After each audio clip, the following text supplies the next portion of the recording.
नमस्कार, मैं राकेश चौधरी। हरियाणा में 2 राज्यसभा सीटों पर चुनाव होने हैं। ऐसे में भारतीय जनता पार्टी ने राज्यसभा चुनाव के लिए एक प्रत्याशी के नाम का ऐलान कर दिया है। पार्टी ने संजय भाटिया को मैदान में उतारा है। ऐसे में आपको बताते हैं कि संजय भाटिया कौन हैं, जिन्हें बीजेपी ने राज्यसभा का टिकट थमाया है। संजय भाटिया साल 2019 के लोकसभा चुनाव में करनाल निर्वाचन क्षेत्र से पार्टी के सांसद रहे हैं। उन्होंने लोकसभा चुनावों के दौरान पश्चिमी उत्तर प्रदेश की जिम्मेदारी भी संभाली। संजय भाटिया को मनोहर लाल खट्टर का करीबी माना जाता है। भाटिया 2019 में करनाल से रिकॉर्ड वोट से चुनाव जीते थे। साल 2024 में उन्होंने केंद्रीय मंत्री मनोहर लाल खट्टर के लिए अपनी करनाल सीट छोड़ दी। संजय भाटिया का जन्म 29 जुलाई 1967 को हुआ था। वो पानीपत के मॉडल टाउन के रहने वाले हैं। संजय कॉलेज के दिनों से ही बीजेपी की छात्र इकाई एबीवीपी से जुड़े थे। बताया जाता है कि 1987 में मंडल सेक्रेटरी बनने के बाद 1989 में संजय भाटिया एबीवीपी के जिला महासचिव बने। साल 1998 में संजय भाटिया को बीजेपी युवा मोर्चा का राज्य महासचिव बनाया गया। संजय भाटिया ने बीकॉम की पढ़ाई की है और वो पानीपत के आईबी कॉलेज के छात्र रहे हैं। दरअसल कुलदीप बिश्नोई, कैप्टन अभिमन्यु, सुनीता दुग्गल और संजय भाटिया समेत हरियाणा के कई दिग्गज नेता राज्यसभा के लिए दौड़ में शामिल थे, लेकिन पार्टी ने सभी को दरकिनार करते हुए संजय भाटिया पर भरोसा जताया है। ऐसे में सवाल अब कुलदीप बिश्नोई की राजनीतिक विरासत को लेकर भी खड़े हो रहे हैं, क्योंकि राज्यसभा चुनाव के लिए कुलदीप बिश्नोई ने बहुत जोर लगा रखा था। सियासी गलियारों में यह चर्चा थी कि ये बीजेपी के अंदर कुलदीप बिश्नोई की आखिरी लड़ाई है। अगर पार्टी ने उन्हें राज्यसभा उम्मीदवार नहीं बनाया तो वो कोई बड़ा सियासी फैसला लेंगे। ऐसे में अब देखना होगा कि कुलदीप बिश्नोई का रुख क्या रहने वाला है, क्योंकि कुलदीप बिश्नोई को बीजेपी ने उम्मीदवार राज्यसभा के लिए नहीं बनाया है, जिसके लिए वो लंबे समय से कभी चंडीगढ़ कभी दिल्ली की दौड़ लगा रहे थे और बीजेपी के शीर्ष नेताओं से मुलाकात कर रहे थे। दूसरी ओर नजरें इस पर भी रहेंगी कि राज्यसभा सांसद किरण चौधरी को पार्टी संगठन में बड़ी जिम्मेदारी देगी या फिर किरण चौधरी को भी किनारे लगा दिया जाएगा। हरियाणा की 2 राज्यसभा सीटों के लिए 16 मार्च को चुनाव होना है। इसके लिए उम्मीदवारों को 5 मार्च तक नामांकन दाखिल करने होंगे। बीजेपी के 2 राज्यसभा सदस्यों रामचंद्र जांगड़ा और किरण चौधरी का कार्यकाल 9 अप्रैल को पूरा हो रहा है, जिस वजह से ये दोनों सीटें खाली हो रही हैं। अब एक सीट पर तो बीजेपी ने उम्मीदवार उतार दिया है, लेकिन दूसरी सीट पर अभी सस्पेंस बरकरार है। सूत्रों के मुताबिक बीजेपी खुद दूसरी सीट पर कोई उम्मीदवार नहीं उतारेगी।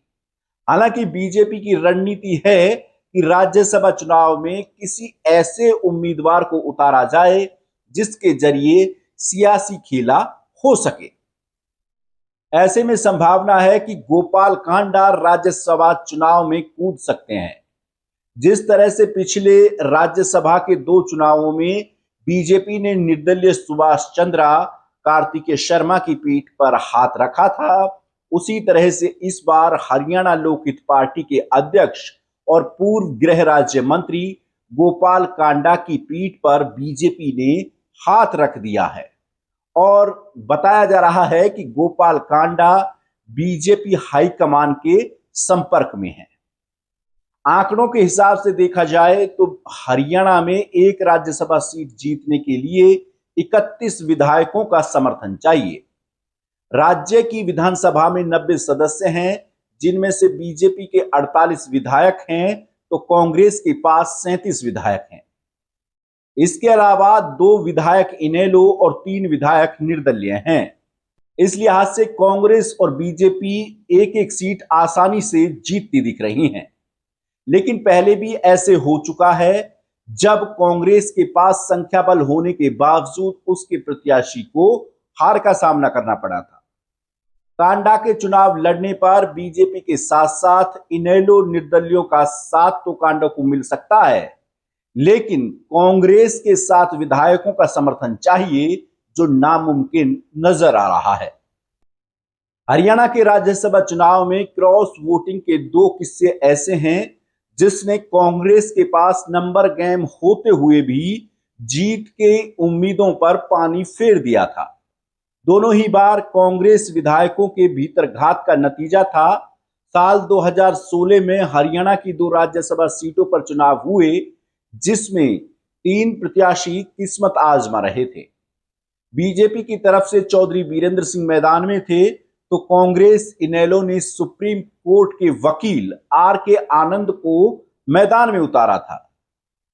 सुभाष चंद्रा निर्दलीय तौर पर राज्यसभा चुनाव में तीसरे उम्मीदवार थे, जिन्हें बीजेपी का समर्थन हासिल था। बीजेपी के 47 विधायक थे, जबकि कांग्रेस के पास 17 और इनेलो अकाली दल के पास 20 विधायक थे। इस लिहाज से एक सीट बीजेपी और एक सीट विपक्ष को मिलनी थी। इसी समीकरण को देखते हुए कांग्रेस इनेलो ने सुप्रीम कोर्ट के वकील आर.के. आनंद को राज्यसभा का उम्मीदवार बना दिया था। आर.के. आनंद बाकायदा दिल्ली में सोनिया गांधी से मिलने भी गए थे, जिसके बाद उनकी जीत तय मानी जा रही थी। निर्दलीय सुभाष चंद्रा की जीत का कोई समीकरण नहीं बन रहा था, लेकिन राज्यसभा चुनाव की वोटिंग हुई तो सारा गेम बदल गया। कांग्रेस के 17 में से 14 विधायकों ने वोटिंग के दौरान गलत पेन का इस्तेमाल कर लिया, जिसके चलते उनके वोटों को अमान्य यानी कि गलत करार दे दिया, क्योंकि इनके बैलेट पेपर पर अलग रंग के पेन का इस्तेमाल हुआ था। इसका नतीजा यह हुआ कि दूसरी सीट पर बीजेपी समर्थित सुभाष चंद्रा जीत गए। बात साल 2022 की करते हैं। 2022 में भी राज्यसभा चुनाव की 2 सीटों पर चुनाव हुआ।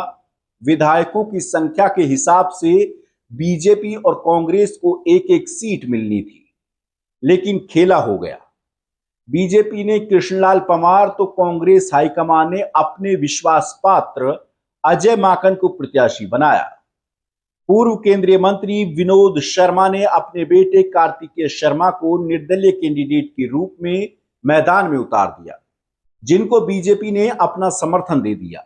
नंबर गेम के हिसाब से कार्तिकेय शर्मा की जीत के कोई आसार नहीं थे, लेकिन कांग्रेस विधायकों के चलते ही सारा गेम बदल गया। राज्यसभा चुनाव में वोटिंग के दौरान कांग्रेस के कुछ विधायकों ने अपने वोट बीजेपी एजेंट को दिखाए। कांग्रेस ने चुनाव आयोग से इन वोटों को रद्द करने की मांग की, लेकिन वोट रद्द नहीं हुए। नतीजा, निर्दलीय कार्तिकेय शर्मा जीत गए और कांग्रेस विधायकों की क्रॉस वोटिंग खुलकर सामने आई। किरण चौधरी और कुलदीप बिश्नोई ने अजय माकन के बजाय कार्तिकेय शर्मा को वोट कर दिया। एक सीट पर बीजेपी के कृष्णलाल परमार जीते थे। ऐसे में अजय माकन को करारी हार का सामना करना पड़ा। ऐसे में कांग्रेस क्या तीसरी बार भी भीतरघात का शिकार होगी या फिर जीत का परचम लहराएगी? ये अब भी एक बड़ा सवाल खड़ा है। आप इस खबर को लेकर के क्या सोचते हैं, हमें कमेंट में बताएं और हमारे चैनल को सब्सक्राइब करें। नमस्कार।